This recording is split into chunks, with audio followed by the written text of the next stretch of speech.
여러분, 한때는 국가가 모든 걸 통제하던 거대한 통신 제국이 있었습니다. 오늘 들려드릴 이야기는요, 바로 그 제국의 운명을 통째로 바꾼 한 남자에 대한 기록입니다. 자, 지금 우리가 아는 이런 기술 강국 대한민국이 있기 훨씬 전, 그러니까 1980년대로 한번 돌아가 보죠. 그때는 집에 전화기 한 대 놓는 것도 정말 큰일이었던 바로 그런 시절이었어요. 그리고 그 시절 대한민국의 모든 통신은 단 하나의 기업, 바로 한국통신이 완벽하게 장악하고 있었습니다. 말 그대로 독점이었죠. 그런데요, 만약에 이 영원할 것만 같던 독점의 시대가 끝난다면 어떻게 될까요? 보호막이 완전히 사라진 아주 치열한 시장 한복판에서 이 거대 공룡은 과연 살아남을 수 있었을까요?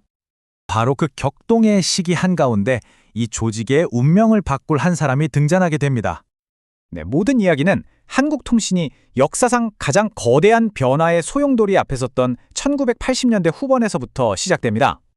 한번 보세요. 정부 조직에서 막 독립해서 만들어진 신생공기업, 한국통신. 근데 그들 앞에는 정말 거대한 산이 두 개나 놓여 있었던 거예요. 하나는 낡아 빠진 아날로그 통신망을 최신 디지털로 싹 다 바꿔야 하는 거였고, 또 다른 하나는 곧 닥쳐올 무한 경쟁의 시대를 대비해야만 한다는 거였죠. 바로 이런 위기의 순간에 이 모든 문제를 해결하기 위해 마치 맞춤 제작된 것 같은 인물이 있었습니다. 그의 이름, 바로 김홍구입니다. 여기서 되게 흥미로운 점이 하나 있는데요. 역사의 이 중요한 순간에 김홍구라는 이름을 가진 아주 저명한 인물이 두 분 계셨다는 겁니다.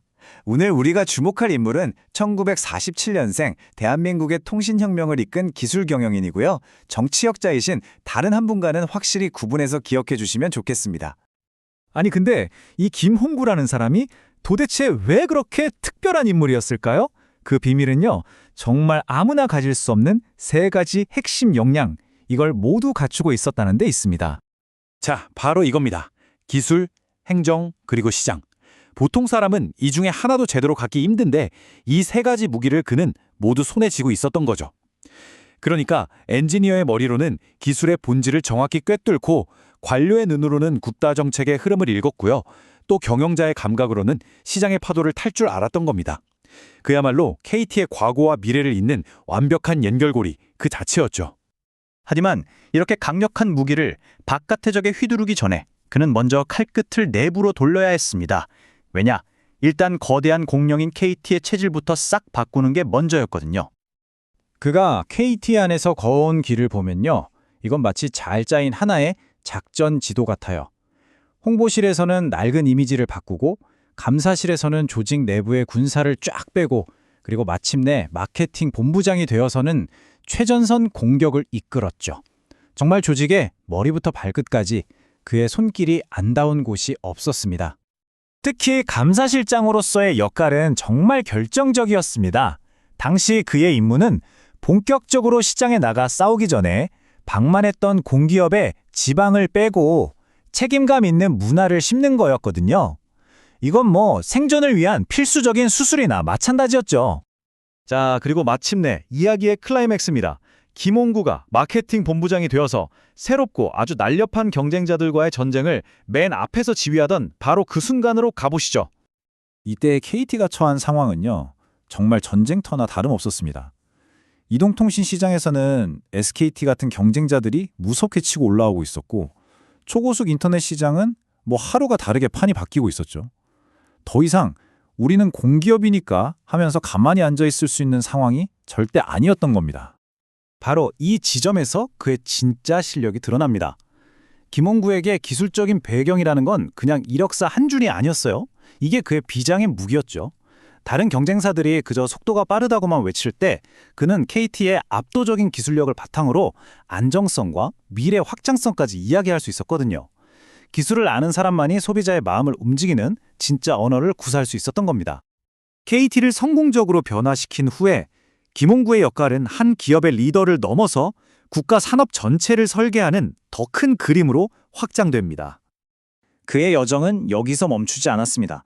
한 기업의 혁신을 이룬 것에 만족하지 않고 그는 산업 생태계 전체를 설계하는 건축가로 진화하죠.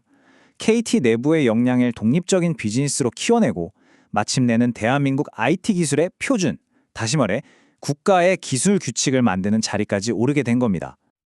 그렇다면 이 모든 여정의 끝에서 김홍고라는 이 위대한 변화 주도자가 우리에게 남긴 유산은 과연 무엇일까요?